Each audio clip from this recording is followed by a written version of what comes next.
My name is Russell Spatz. I'm an alcoholic. So I'm a member of the South Dixie Virtual Group, and I haven't found yesterday to have a drink since January 25th. Thank you. Yes, I appreciate it.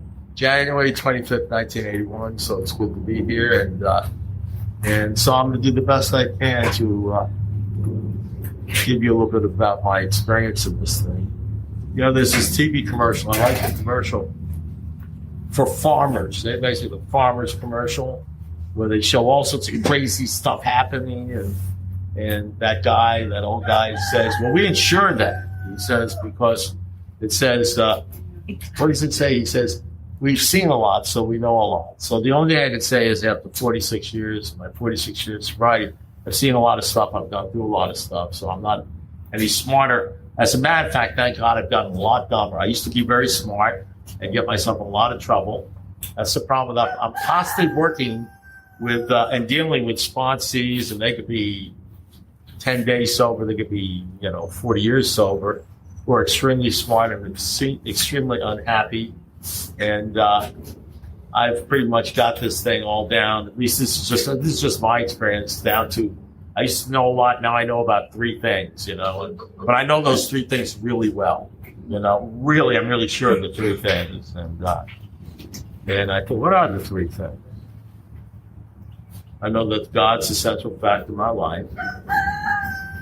And I know that I'm convinced that He lives in my heart and mind in a way that is indeed miraculous, doing for me what I cannot do for myself.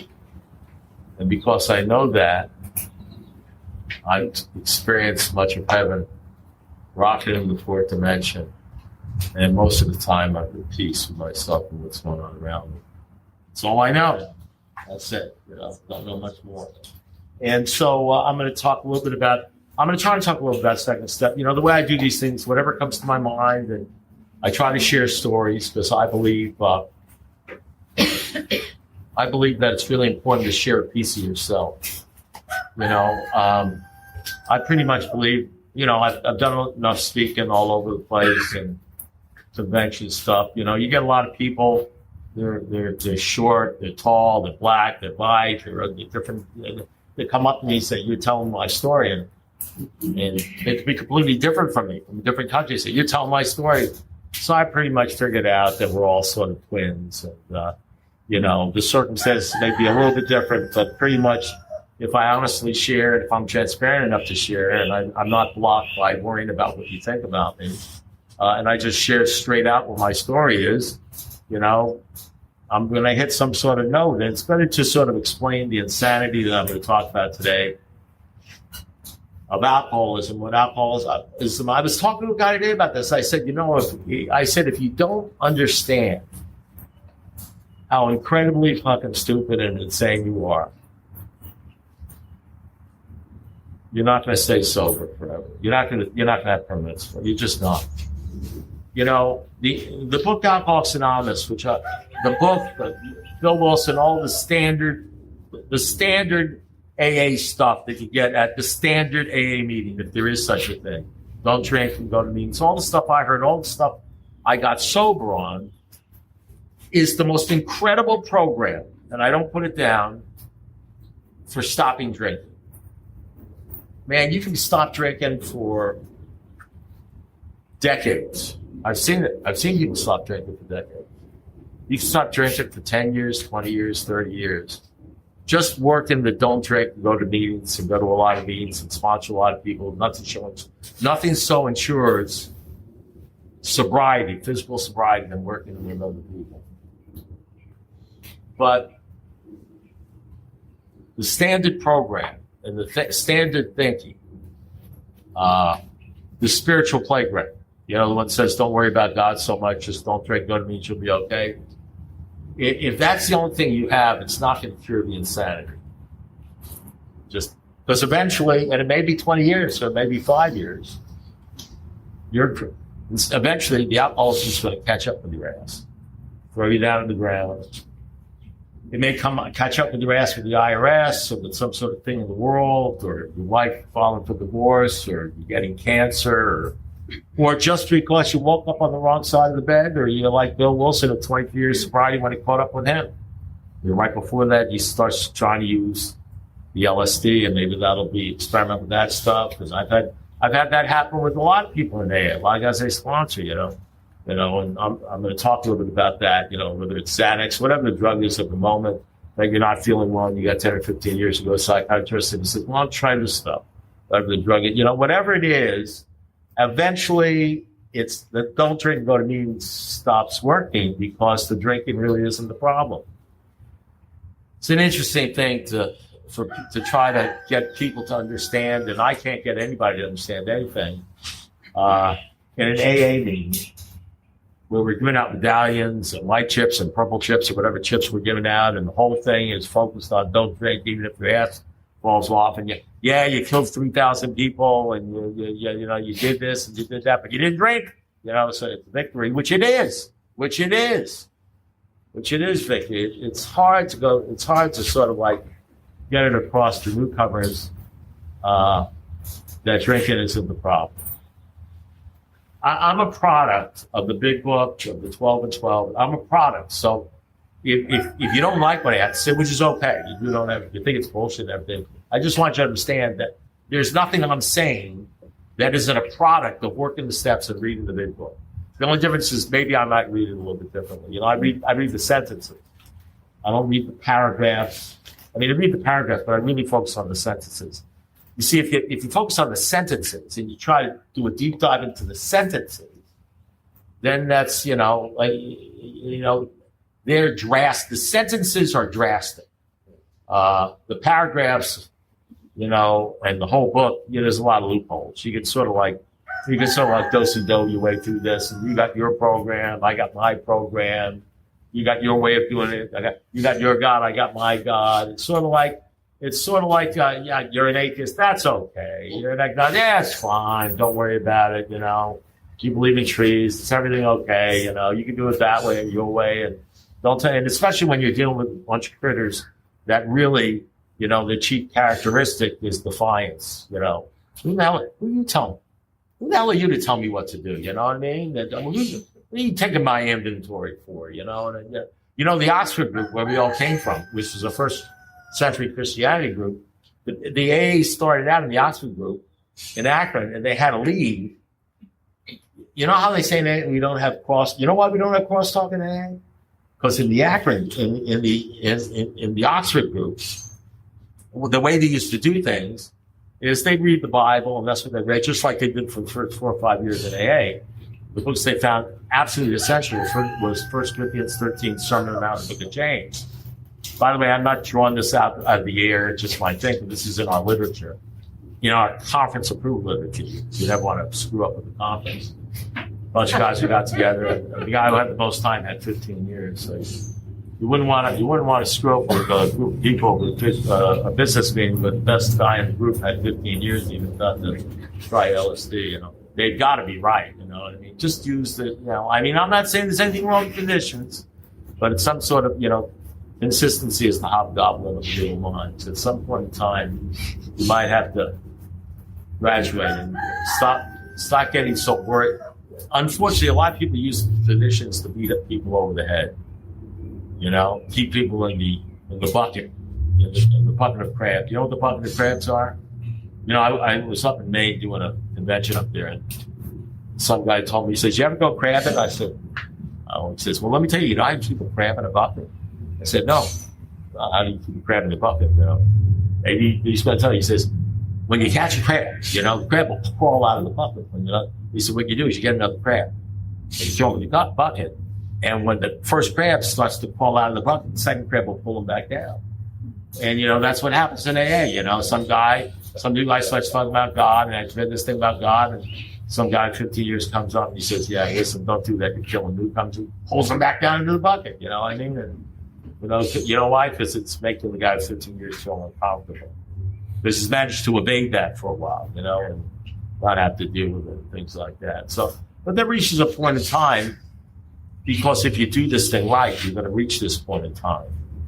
You're going to reach this point in time where you lose fear of other people. I know that? I know that for 2 reasons. Because in the big book it says we'll lose fear of people and of economic insecurity. It says that in the big book. That's hard to believe when you deep down you shit what people think about you. So the first reason I believe is because they say it in the big book. And the second thing I do is, for the most part, it's happened to me. And I know it's happened to me because I know how I spoke. You know, I've been around for a while. I know how I spoke when I was worried about what you all thought about me, and I know how to speak now. I'm not saying I'm perfect or anything like that. I know that it's possible. I know there's a lot of things that are possible. You know, I mean, there's a lot of things. I'll talk about a couple of them. So I'm going to somehow, I want to sit. And the reason I know that alcohol is not really the problem is because in the big book it says alcohol is but a symptom of the problem. Here's a sentence for you. We can do 6 meetings on this sentence. Alcohol is not the problem. How's this? Guy comes in, he wants to stop drinking, right? Whole thing's about drinking. You say, well, listen, you know, your problem's not alcohol. What? Yeah, that's the only reason I'm here. You know, your problem. Because alcohol's not the problem. It's just the symptom of the disease. Really, he says, yeah, the real disease centers in your mind. Whatever the hell that means. Now, I don't know what it means, but one of the things I think it means, I do know what it means, actually, because I've been around for a while. One of the things it means is that there is a disease called alcoholism, and it really isn't the drinking. How's that? So then you say, well, what is it? He says, it's in your mind. And if you look at the second step, then if you understand that, then the second step is clearer. You can see it clearer because the second step says that a power greater than yourself, you start realizing and believing that a power greater than yourself can restore you to sanity. And, well, we may not know what sanity is, but we know when people are, well, we sort of have a feeling we know when people are insane, right? So if you're going to be restored to sanity, you must be insane. I'm trying to keep this. Is any of this making any sense? Not a little bit off. Not a slight problem with the thing. You're insane because people who are sane do not have to be restored to sanity. I'm trying to keep this basic. You know what I mean? So if you are in a fellowship where you start realizing that there's power that can make you sane, then you must be insane. And the question is, now you think you're insane because of drinking, but the drinking is but a symptom of the disease. The real disease is that you were crazy before you started drinking. As a matter of fact, you drank to numb the insanity. As a matter of fact, you were insane when you were 13 years old. As a matter of fact, some of the crap that bothers you now was bothering you when you were a teenager before you started drinking. You were always insane, you know? You're insane before the drinking, during the drinking, and after the drinking. The key is, you know, people say, don't drink, but let me tell you, so you go to AA, you're going to stop drinking, it's going to be wonderful. And then I say, well, that's sort of like a lie.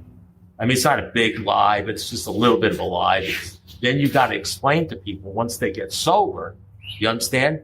And they're like 3 or 4 months, and they start, and they're so excited because they go to meetings, they got fun, then you got to try to explain to people when they're 3 or 4 months sober, and they start thinking about committing suicide, and they don't understand what's going on because they stop drinking. You got to explain to them, did they tell you it was going to get better? And he said, yes, they did. He said, they lied. It's going to get real bad because now you're going to deal with the disease without the booze. Now you get to deal with thinking about those thoughts. Thought after thought after thought after thought after thought after thought after thought after bad thoughts about yourself and other people. Now you get to say to yourself over and over again, I don't give a shit what they think about me. I don't give a shit what they think about me. Trying to convince yourself that you really don't give a crap what they think about me. Now you get to deal with the overspending and spending money you don't have to buy a new blouse or to buy a new car to impress people you don't like because you've got to add that on because somehow deep down inside you're comparing your insides with other people's outsides and you know you're basically a loser, you know. Now you got to deal with the voices, you know. You're such an asshole, you're such a loser. You get to deal with the voices without the book. You get to deal with well, how come I don't have that? You get to deal with the waking up in the morning and say, if I only had this, I'd be okay. Telling yourself over and over again, you're not okay because you don't have it. You get to deal with a full panoply of horseshit that this world and everything in this world is like a mirror that tells you might as well kill yourself. You know what I mean? And so you go to a meeting and you're thinking about, sometimes you go to a meeting and you think about all the shit at the meeting. You know what I mean? You got something going on in your life, something that's worrying you about what's going to happen to me tomorrow, what's going to happen to me next week, and everything. And you go, sometimes that stuff is going on. You ever go to a meeting, you're thinking about all the shit you were thinking about before you got to the meeting, and you start about halfway into the meeting, you start listening to the guy talking, and stop paying attention to your thinking, and all of a sudden you start calming down and feeling better. You know why you're feeling better? Because I was doing this last night. It's like, how you guys feel? You're feeling okay? I said, you know what? Because you're listening to me. Because you're listening. You know what happens when you're listening? You're not thinking. Now, here's what's going to happen.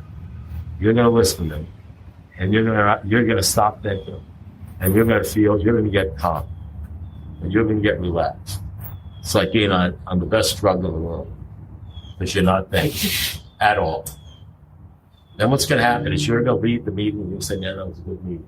I'm not necessarily saying this meeting was pretty shitty, but I'm talking about in general. You know, you should have seen how I did the steps 20 years ago when I actually spoke about it. But you're going to leave this, you know, in a regular meeting where you have a good speaker, what happens is you're going to listen to the speaker, you're going to listen to a story, you're going to say, oh man, it's great, you're going to feel great. And then you're in the car, it's got like a half-life of that, half an hour. And then you know what's going to happen? You're going to fucking start thinking again.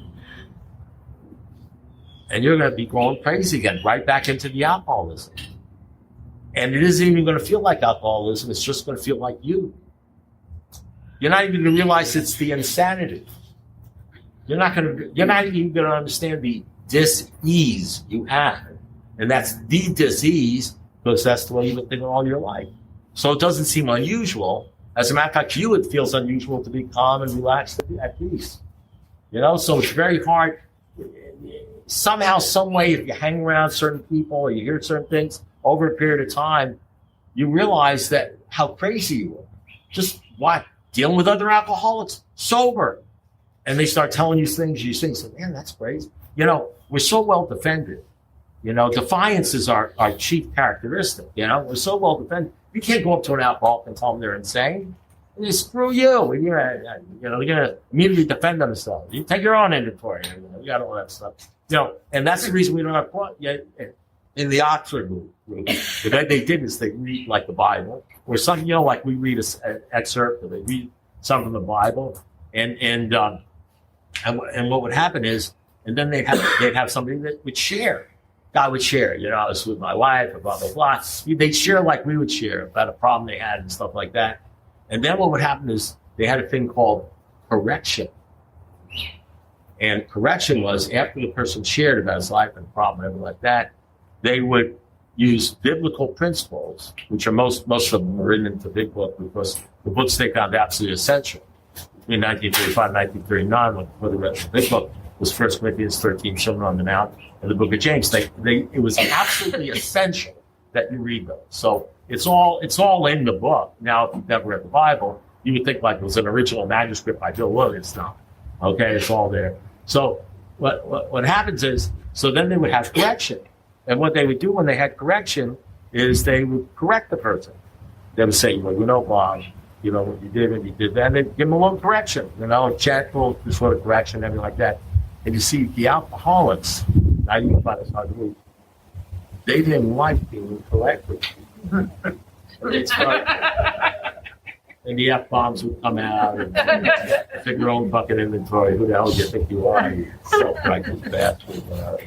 They didn't like being corrected. So they started a new group with alcoholics, you know, and that's the A group. And he said, no crosstalk, you know, and that's why we don't do crosstalk anymore, you know. I mean, I do it, but I mean, we don't do it, you know. I don't care. But we need crosstalk. We need confrontation. Confrontation is very important with alcoholics. We don't change because we're feeling good. We stay the same the rest of our world. So what happens is after you stop drinking, and the initial deal of the drinking thing wears off, and the initial fear, and you're making money, and you're getting married, and you're doing stuff, and you're concentrating on the worldly stuff, and you have 5 years or 10 years, you get into Italians and you got 5 years and your head comes out of your ass or something like that, whatever they say, you start feeling like pretty good, like you're doing okay. And you don't realize that and then you rest on your laurels. They say it's easy to rest on your laurels, because it is easy to rest on your laurels. And then all of a sudden you start going backwards. And you start thinking you sort of beat this thing. And then all of a sudden one day, wham, whack up. You know what I mean?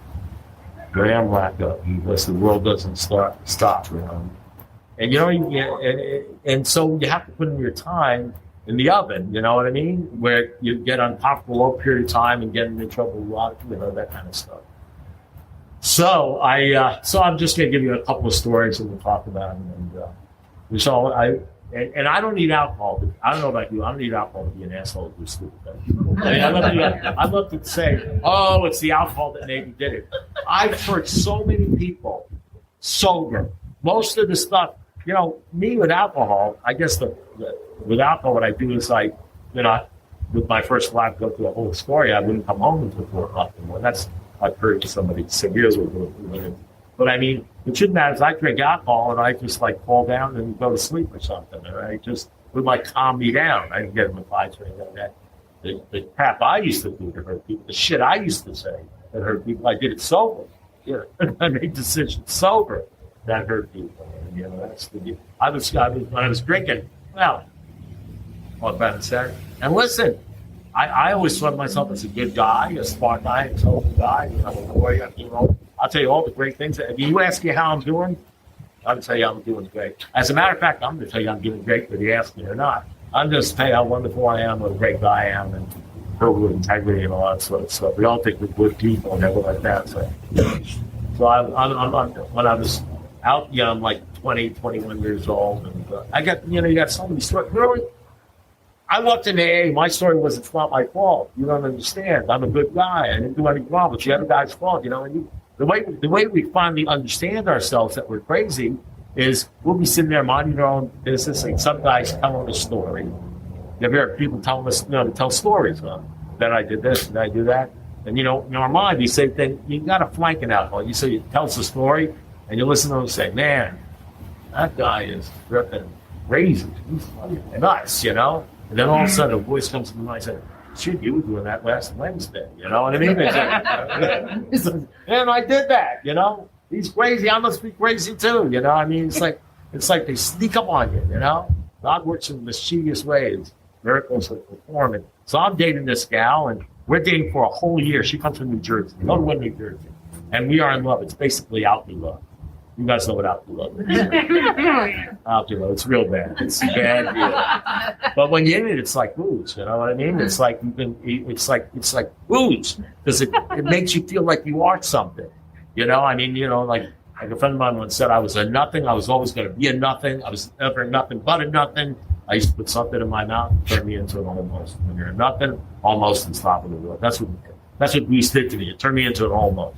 And almost, so yeah, it made me something, you know, instead of a nothing, you know. And so that's what women does for me. That's what women did for me.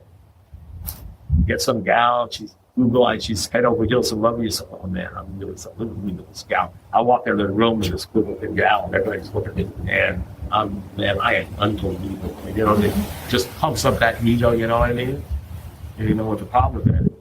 You walk in without growing, you walk without the gal, you give me something. You know what I mean? With the gal, you're okay. Without the gal, you're a piece of shit. With the man, you're okay. Without the man, you're a piece of crap. You know, that's the problem. When you need a car to be okay, you're okay until you don't have a car. When you need money to be okay, when you don't have the money, you're not okay. When you need something material to be okay, why can't you be okay? Why can't you just be okay? So I'm dating this gal, and her parents are in New Jersey, paying all the money for this gal, and you know, and I'm like 19, 20 years old, and of course, you know, there's, you know, when you're 19, 20, when you're actually interested in sex. I know you guys know, but I mean, when you actually, you know, you don't get old, and you're more interested in, I don't know. I don't even know what I'm interested in anymore. I'm trying to help others use them, I guess. I don't have any bucket list, you know. My bucket list is one more meeting, one more sponsor, you know, one more carrying the message, trying to help other people. That's my bucket list. But And then it's pretty boring. But for me, boring is like recreation. You know what I mean? My kids, I got grandkids. They say, "Grandpa, you're such a lame." It doesn't sound good, does it? You're such a lame. Man, I almost died out there in the excitement. You know, being cool, I almost died being cool. You know, so it's not such a bad thing to be a lame. You know, I'm trying to get them to start an Olympic team for Olympic napping. I'm sorry, you know, I used to give good meetings. I really did, because I get up there and I feel like excited and nervous and all this nervous energy and everything. And it's sometimes I really don't have a filter because like right foot, I'm like napping in my car. I'm like napping here. You know, I'm just relaxed. So it's hard to give a good meeting when you're relaxed. You just talk about stuff, and you know, it's like being on sodium pentothal. You know, and whatever. So she says to me, this girl, the woman I love. That's I was in love with her. You know, and you know, you think about her all the time. Who's she with? What's she doing? Is she cheating on that she really loved? You know, all that stuff, all that good stuff that Aldi Love gives you. And she said to me, she said, you know, I have to go up to my parents, I haven't seen in a year, would like me to spend Christmas with them. So Christmas, and we would just do like parents and tell you I'd be visit. It's the woman I love, you know, it seems like me, but well, you made me seem like it was nothing. So I say, what do I say? I say, what about me? Now listen, that seems like the most logical thing. And what would you say? If the man you loved said, listen, I'd like to be with you on Christmas, but I'm going to go up and visit my aunt and so-and-so, or whatever the hell it is. He said, well, what about me? What am I going to do on Christmas? What am I doing? You know what I mean? And I think that's self-centered. See, that seems like a natural question to me. Okay? And then we have a big argument. And what's the argument? The argument's about me. The argument's about me. I need you here because next to alcohol, you're the only person that makes me feel like I'm a man. You know what I mean? I need you. I don't say this to myself because I don't know the shit. All I know is I get angry. It doesn't matter how smart I am, how many degrees I have. I get angry. Because my problem is no matter how smart I am, how intelligent I am, you just go into just a lot of emotion. And man, it's taking me by the door, like the laptop, you know. I just make all sorts of crazy decisions. We face myself and thinking hurts, you know. And so she flies up there and she flies up to Toto and wherever the hell she's going. I'm sitting there, I think I'm having a few drinks. Because I don't know about you, I get my best wisdom when I'm drinking. I need you just a couple of things, you know. I want to just a couple of things loosens me up, and they started going. I say, I know what I'm doing. I had one credit card that wasn't maxed out. You know what I mean? I'll just use that. I'll buy a ticket. I'll fly up there and I'll surprise her. You know what I mean? I fly up there Christmas morning. I knock at the door. Sure, you're laughing. You don't know what it's like. I knock at the door. I said, it's me. I'm here to surprise you. Well, I told her. Well, the cops came. I told Mother. They called it stalking. I don't know. Is that insane? I really made that decision. So was it? Is that insane? You guys have never done anything like that. You never done stupid shit. Yeah. Oh my God! I must be in the right group. So I sponsored a guy named Kevin. I love Kevin. I got so many Kevin stories, you know. And so Kevin comes in there, and he's a great guy, very funny. You hung around, you're going to be laughing your ass off. And comes in there, and he just was such a funny guy and a good guy, and so like then he's just like handsome but like rugged, and so the gals were all attracted to him. And he's got like 3 or 4 months, and some gal in a couple of years, 2 or 3 years, you know, hooks into him, and they start living together. And he calls me up. He's sober. He calls me up and says, Russell, I got to talk to you. He says, listen, last night I was about to go to sleep, and Lucy tried to stab me with some scissors, shears. She tried to stab me. And I said, yeah. Why, that hasn't happened to you?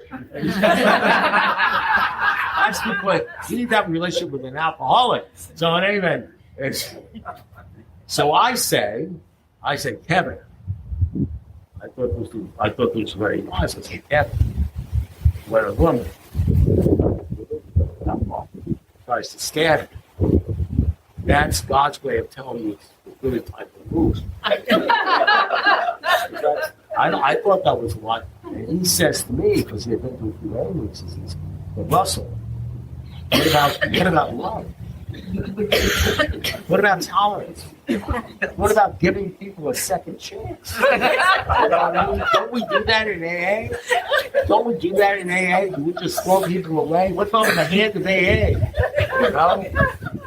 Or the genital of AA? You know? Reach us out for help. Don't you want to be there? You know, or something like that. Whatever the hell he was talking about it. All of a sudden, I'm starting to think, well, maybe I overreacted. Maybe I'm wrong. You know, it's getting wrong. I thought he was drinking, you know. And then Kevin, ready for this? He gets in trouble with the police. Because one of the things with Kevin is every time he drank, he got arrested. He gets arrested. They send him up to Avon. I send him for like, whatever, just 3 months in Avon, 9 days in Avon Park. You know, they had an alcohol treatment program. Goes to Avon Park. He sobers him up and he meets a gal named Annie. That's my Tampa, you know, and I meet Kevin. This guy named Annie, she's in the same program he is. So they got something in common. They're both alcoholics. You understand what I'm saying? Which means that what they have in common is they're both crazy. You understand what I'm saying? So this thing has got to work. You know what I mean? There's no question of that. Because they got, it's sort of like they got the Vulcan mind meld, you know? So they'll keep the program together. And I happen to be in Tampa with my wife at Burns Steakhouse. He said, look, I'll take you out. Come on, meet me at Burns Steakhouse. We got about 3 months. They both got about 3 months together or something like that. Or whatever the hell that is. They're living together. And I'm sitting at Burns Steakhouse at 7 o'clock, and Kevin hasn't shown up. And I call him. I say, Kevin, the steakhouse tonight. He says, Russell, you wouldn't believe what happened. You wouldn't believe what happened. What happened? He says, well, Annie's here. And she's up on the balcony there, you know what I mean? And she's naked. And she's got a bottle of vodka and she's drunk in one hand and she's got a butcher knife in the other hand. Because apparently when Kevin gets around women, they go for sharp objects, you know? I don't understand it, whatever, you know? Sure, you're laughing. I bet you've been around a few nights. But anyway, the point is, so the point is, so that's the guy, and I said, she's yelling at me. I said, Kevin, what's she yelling at? He says, she's yelling at me. She's saying, leave. So I say, are you ready? And I had like 6 or 7. I say, Kevin, he says, I want to listen. Yeah. You need to leave. And he says, well, what about love? What about tolerance? He didn't even change the script. It was the same script, you know what I mean? What about second chances? Of course, he got drunk and he got arrested again and all that sort of stuff. I don't know, is that insanity? He was sane. He was sober. He was physically sober when he said that to me, you know, and that kind of stuff. So I'm 9 years sober. I'm 9 years sober. I'm working the program. I'm sponsoring every person in sight. I'm 8 years on AA Relay. If you call up Alcoholics Anonymous in Miami, anytime between like 8 or 9 p.m. on Friday night and 9 a.m. the next morning, you get me. I'm the guy you talk to. So for 8 years, nobody's getting it to AA. You know what I mean? We'll pop it. So anyway, but I get to hear the insanity over the phone. They pull me up over the phone. I get to hear alcoholics saying, if you don't understand, well, wait, you know, I tried to help them. I say, no, I got more. There's more. You know, I get to hear like 3 o'clock in the morning, people tell me about what the real problem, because they're alone with, you know what I mean? Also, they don't know what it's saying. And so you start recognizing how flipping crazy we are, because you start thinking about alcoholism. So I'm 9 years sober, and I'm doing all this stuff. I'm going to 2-3 meetings a day. I'm doing the whole thing because I'm in love with AA, with staying AA. And I have a friend, one of my best friends in AA, and he's got 11 years to take his job. I love the guy. He loved me. We got both lawyers. I rented space. We were just great guys, and I just love the guy. I mean, he sponsored people, and he's another guy with the women like loved him, you know. And you know, the women, if you always get women and get drunk or something would happen. One day I picked them up Miami Beach after he drank after 11 years. So I picked him up Miami Beach. And I said, well, let's go to a meeting. I took him to a meeting. And he was one of these guys, very strong, very muscular, very good. And he would wear to meetings, what do they call muscle shirts? You know, muscle shirts? Yeah. And he had muscle, you know what I mean? And I never had that problem. He had muscle, you know what I mean? And we'd go to a meeting, you know what I mean? And after the meeting, I'd go out and go to my car, and I'd be waiting for him. It'd be 5 minutes, 10 minutes, 15 minutes, 20 minutes. And he finally, after a half an hour, make it to the car. I'd see a group of women gathered around him in AA, you know what I mean? Like he's like an hors d'oeuvre or something. Gathered around him, you know? And he'd come to the car and I'd say, Kevin, I've been waiting here for 30 minutes. And he's sober. And he says, what can I tell you? He says, with the girls, Kevin. I said, I'm in the car waiting for them because it's not my fault. He says, they keep gathering around. I said, you know, Kevin, it may have something to do with your fucking shirt. You know what I mean? It may have something to do with going to an AA room and dressing like, you know, you're one of these dancers at the club. You know what I mean? Nah, there's nothing. I don't know. Is that insanity? So that's John. You know, I mean, so John, he's got 11 years. I got 9 years still. He says to me one day, like, Russell, why do we meet at dinner, you know, at this restaurant you go to, and then we'll go to the Sensitive dinner or something like that? And I said, great. So we'll meet at 6:30. So I go to the place. He doesn't show up. Kevin doesn't show up. You ever been stood up by somebody who doesn't show up? Yeah, that's never happened to me. It happened to me. I got stood. He never showed up, so I got to sit there alone. That's something I don't like being alone. I don't know why I don't like being alone. I don't like being alone sober, you know what I mean?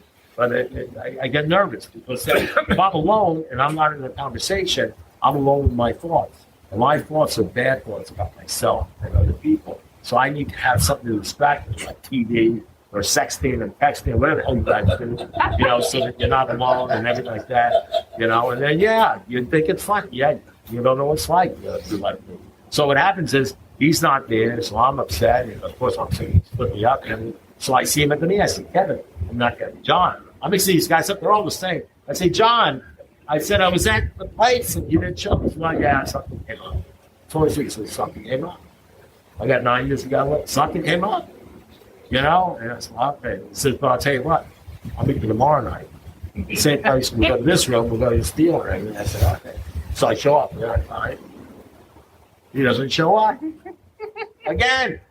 So I go to the meeting and, you know, Kevin, now, John, I went to the deal. I went to play. You didn't show up. He said, oh, yeah, I had to do something else, you know. So look, I'll meet you tomorrow night for sure. At so-and-so, blah, blah, blah. I'm actually slowly building a resentment.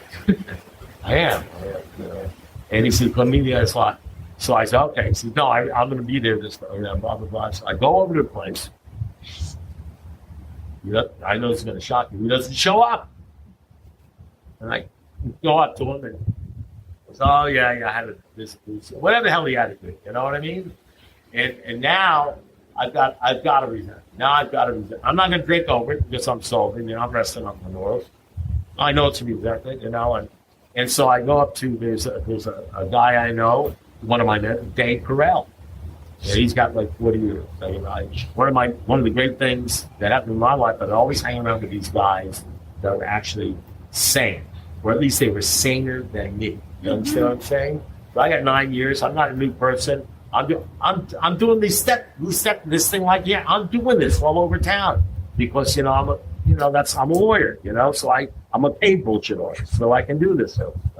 And, you know, I'm doing this stuff. So I'm doing everything and I'm doing all this. If you can back the check to you, I'm doing the deal. I mean, I'm sober. I'm doing service. I got the, whatever it is, the cred, you know, and I'm 9 years sober. And so John's 2 years, about more time, 2 years more sober than me. So I go up to Dave Corral and I say, and I tell him everything I'm telling you, you know?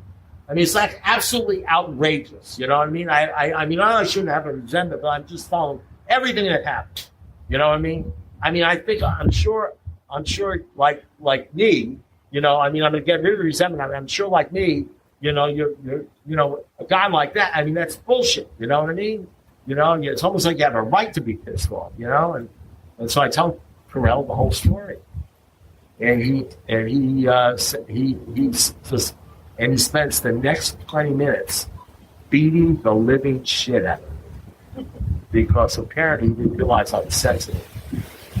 I told my sponsor once I'm sensitive. He said, "No, Russ, great artist is sensitive. He was touchy." And he said, "I bet." He started beating shit. And you know why he beat the shit out of me? He just wanted me to answer one question. You know what the question was? He wanted to know why I showed up the second time.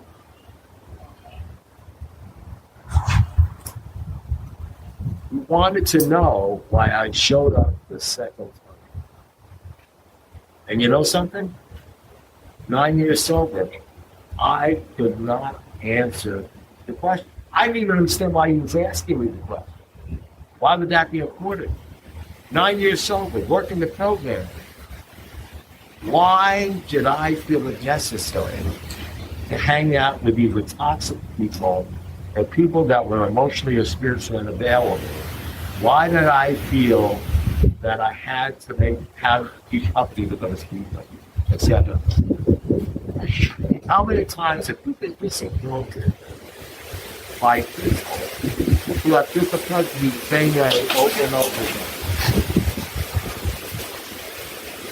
How many times has that happened to you where you complain to have times to feel sober in your life because it's not a new thing? Because once again, that person has said or done this or not done that because he basically relied on something or whatever. How many times have you got disappointed by people that that disappointed? And for me, I thought it was the most natural thing in the world because, you know why? Because I've done it ever since I was 6 years old. I've done it ever since I was a teenager. My whole life is about hanging around with people and getting in situations that are toxic situations, bad situations, and I think nothing of it because he said to me, and he's a friend. He's a friend. He said, "We'll do it tomorrow." I mean, why wouldn't I do that? I mean, what about love? You know what I mean? Why wouldn't I do it? What's the difference? No, what's the difference between me and Kevin? You know what I mean? Except you take away the sex. What's the difference between me and Kevin? So let me ask something. Now I'm sober. You see, you know what the thing is? You know what that is? That's insanity. But I don't think that's insanity. That's just the way I am. You know what I mean? My sponsor would say, "Why do you do the things you do? Why do you say the things so? Why do you do this stuff, Russell?" And I say, "Well, because that's just my personality. That's my personality." He said, "Russell, your personality is killing you." I thought the booze was done. He says, "No, the booze is just a symptom. It's your personality. Your alcohol. It's killing you. And one day it's going to." I say, "Well, listen, I could stop drinking. I'd stop drinking. How do you get rid of your personality?" People say, "Why can't you be more like your brother?" How the fuck do you do that? How do you be more like this one, more like that? How do you get rid of that? First of all, you got to did I do something wrong? No, 5 minutes. Wow, thank you. I wouldn't want to go over something might get upset. So, how do you, and these things that are part of our personality. Here's the deal. So you know that line? The real disease centers in our mind, not our body. Hey, the first step to getting out of jail is you got to be in jail in the first place. And you got to realize you're in jail. Right? I got to a point in my life where alcohol took such a hold on me. I lived in a bottle that I knew I was in jail and I had to get out of jail. I need to get out of jail. So let me ask you this. When the second step says we come to believe that a power greater than ourselves can restore us to sanity, why don't you tell me where it says in the book when we're going to actually be restored to sanity? Because I was 9 years sober and I was insane. I was nuts.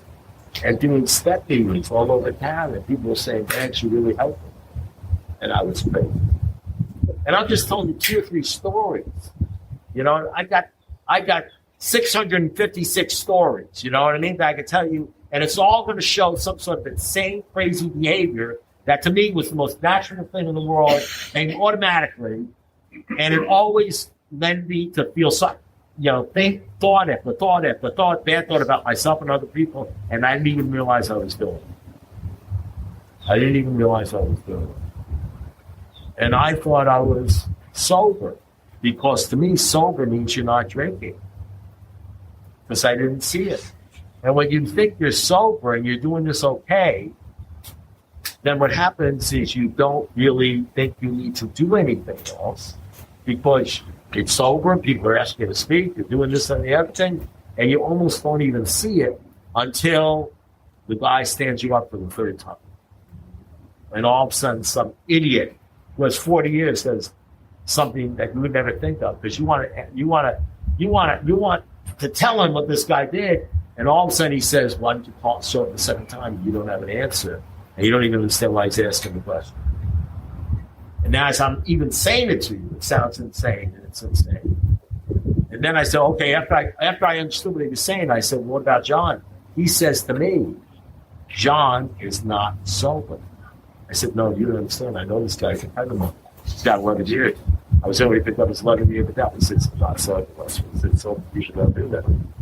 So, because he was upset. He said, sober people don't do that. Sober people either show up or they apologize, or they don't act like that. He said, "No, he's sober." And remember I told you, after 11 years, he drank.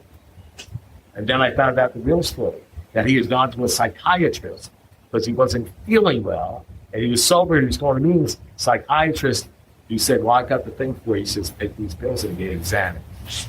And so he was popping Xanax and going to A&E meetings, and he wasn't sober. And then he finally drank. This thing is insidious. You don't even see it coming. You understand what I'm saying? Because when you're doing the steps and you're doing everything, you think you know it and everything like that, and somehow you don't feel good. But you don't realize you don't feel good. All you know is you're just not, you're rocketed, or whatever it is we feel, this dis-ease, there's something wrong, or this worry, or this anxiety, or whatever the heck you want to call it. This thing we have, and how many times, and as soon as you get there, all of a sudden one thing goes, and you don't even realize you still have a problem, then it's the next thing. And then it's the next thing. And I went to a meeting, I'm just going to say, I went to a meeting when I was about 3 months sober. My sponsor took me to a meeting, and there was a guy speaking named Al Kennedy. There were about a couple hundred people, a real guy speaking named Al Kennedy. He had about 40 years. And he gave one of these talks. He was so transparent. He was so real, so authentic. He was genuine. And he was so relaxed. It was like you were in his living room, and he was like a man's man. Like, to me, he was like a man's man. There was no pretense, no bullshit, or any of that stuff. And I said, "Man, I wish I could be like that guy." One of these guys. What the book says, if you want what you have, you won't go anywhere to get it. I'll tell you when stuff starts hitting you. If you want, you gotta find a we. You gotta have. If you're gonna become who your we is. If you don't have a we, then you're the we. You understand what I'm saying? You don't want anything else except the way you are right now. And I gotta hang around people where I say I want what they have. I don't even know what they have. I don't even know what Denny Burrell had. I know he had whatever. It's like Bill Wilson. It's like in Alcoholics number 3. Bill Wilson said, "What's that?" Bob Dotson, the man on the bed, said, "I was sober, but I knew there was something more, something I hadn't got." You ever feel like there's something that you hadn't got? You got something, there's something more, a happiness, a release, some sort of surrender, something you hadn't got. Trying to find the answer, and then that's when he wrote the book. Bill Wilson came over and said, "The Lord has been so wonderful to me, curing this disease. But I got to keep talking about it and telling other people." I know. I know. There's a story. I get it. You'll deny me 3 times before the cock bus. I understand. But here's the deal. So that's, what was I talking about? You were talking about Henrietta. You were talking about Bill Dotson. Yeah, no, before that. You see what you did? Bill Wilson said, "I'm so grateful that I got to keep telling people about it." Yeah, but right before I said that, I was telling you a story. Oh, I asked him, "So what about John?" He said, and that's when John told me that thing. I don't know. I was telling you something. Oh yeah, the guy. Guys are worthless to me. Al Kennedy. So it tells an incredible story. People are like, psych up with Brett, they leave. I want you to imagine what would happen to you if you saw this. And I may have been the only guy who knew this. I may have been I'll never forget it. I always talk about this wherever I go.